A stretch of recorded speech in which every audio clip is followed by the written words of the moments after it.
stand still on the voter registration controversy. The Public Service Cabinet Secretary Sicily Kariuki has defended plans by the ministry to use a biometric registration system when enrolling youth in the NYS Jobs for Youth programs. She has refuted claims by opposition coalition CORD that her ministry is conducting a parallel voter registration program to help the Jubilee government rig next year's elections. Kariuki was addressing about 110 youth and women groups at the Musila grounds in Mwingi Central constituency.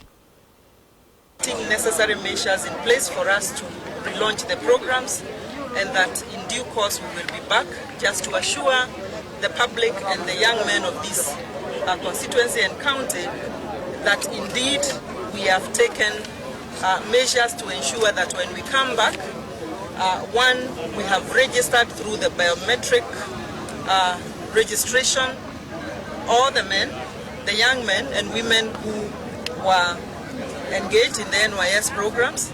And the reason we chose to have a biometric registration of these young men and women is to avoid any incidents of ghost registrations of people who would otherwise not be accounted for. In this way, and with the biometric registration, when we resume the interventions, it will be very easy for us to pay the right people for the work that they will have done. So it is one of the control measures we are putting in place as we come back with a revamped NYS.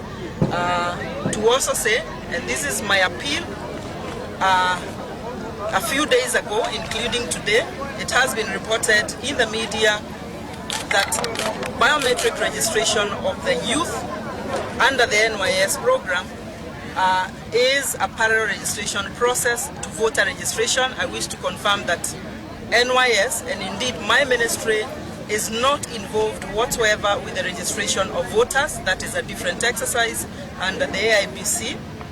The biometric registration that we have been doing of the youth of this country is specifically in respect of NYS programs.